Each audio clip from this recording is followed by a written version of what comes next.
All right, let's talk about something we use literally every single second of every day, but maybe don't think about too much. Software. It's that invisible force, right? The ghost in the machine that lets you do everything, from ordering a pizza to streaming your favorite show. So let's pull back the curtain and see what it's all about. So, have you ever stopped to think about it? You tap your screen, you click your mouse, and stuff just happens. What's the deal with that? What's the invisible force that's actually running your entire digital world? It feels like magic, doesn't it? But it's not. It's something we're all interacting with all the time. Well, that force, it's software. Simple as that. It's all those programs, those apps, those icons on your screen. You can think of it as the brain, or maybe the soul of the physical machine. Without it, your phone or your computer, it's just a fancy paperweight, a collection of plastic and metal. Software is what breathes life into it. Okay, so what is it really? When you get right down to it, software is just a set of instructions. That's it. Think of it like a super detailed recipe. It tells the computer exactly what ingredients to use, the hardware, and the precise steps to follow to get something done. And here's a pretty cool piece of trivia for you. The idea of software was around way before the word itself. The brilliant mathematician Alan Turing basically dreamed up the concept way back in 1935. But the actual term software, that didn't pop up until 1953. It took almost 20 years for someone to give a name to this thing that wasn't, well, the hard stuff. And that distinction between hardware and software is absolutely crucial. Hardware is the stuff you can physically touch, right? Your monitor, your keyboard, the guts inside your computer case.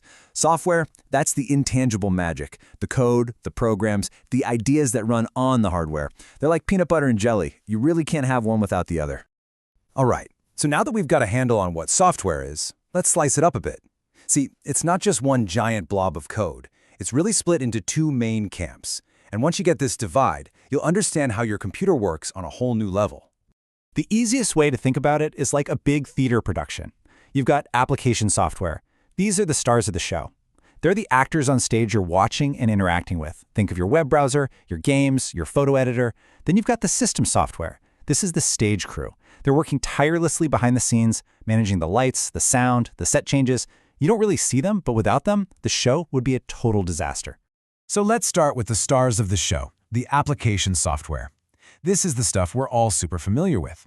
It's basically your digital toolbox, packed with all the specific tools you need to do, well, anything.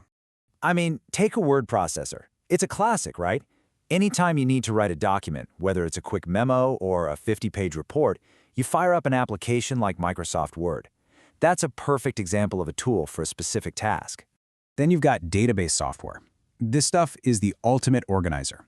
It takes massive amounts of data and neatly arranges it into tables. So think about your phone's contact list. Each person is a record, and their name, their phone number, their email, each of those is a field. That's a database in a nutshell, and it's how basically every company on Earth keeps track of, well, everything. And of course, we have to talk about presentation software. I mean, this is something a lot of us use all the time. It's all about turning information into a story.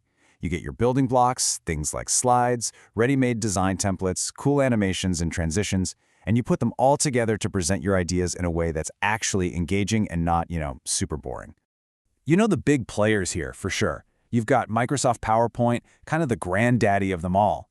Then there's Google Slides, which is awesome for working on stuff with other people at the same time. And of course, Apple Keynote, which is famous for its super clean look and really smooth animations. They're all fantastic tools for telling a visual story. Now, if you need to get really serious about design, you step up to something called desktop publishing software. We're talking about programs like Adobe InDesign. This is what the pros use to create magazines, books, you name it. It gives you incredible down-to-the-pixel control over how everything looks on the page. And you can't talk about graphics without mentioning image editors. The most famous one, of course, is Adobe Photoshop.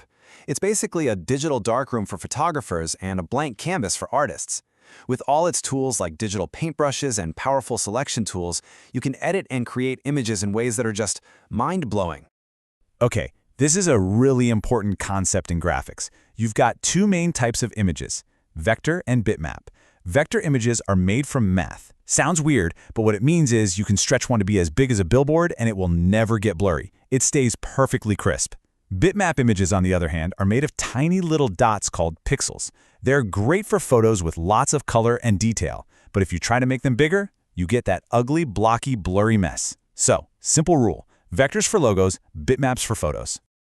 But look, application software is so much more than just Word docs and spreadsheets these days.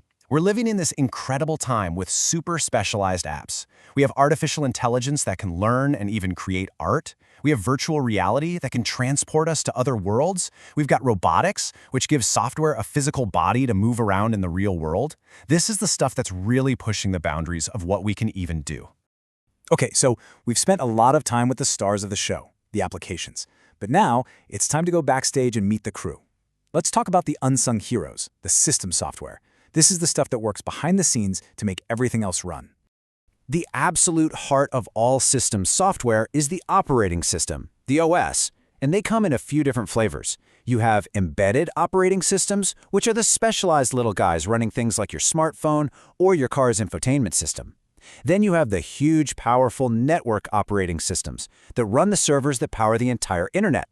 And of course, the one you're most familiar with, the standalone OS, like Windows or Mac OS on your desktop or laptop. So what does the OS actually do? Well, pretty much everything. It's the master coordinator. When you first turn your computer on, the OS is what boots it up. It acts like a traffic cop, directing information between all your different pieces of hardware, like your printer and your monitor. It keeps an eye on performance, it handles security, and, this is a big one, it provides the user interface. You know, your desktop, your icons, your windows. That's all the OS, giving you a way to talk to the machine. Whew, okay, that was a lot. We've gone from the very basics of what software is all the way to the nitty-gritty of an operating system. So let's just boil it all down to the key things you really need to take away from this. So to wrap it all up, remember this. Software is just the instructions that tell the hardware what to do. It comes in two main flavors: application software, those are the tools you use every day, and system software, which is the crew running the computer itself. And the boss of that crew, the master controller of the whole operation, is the operating system. If you found this explainer helpful, inspiring, entertaining, and informative, please share, like, and subscribe. Watch for the next upload. Thank you.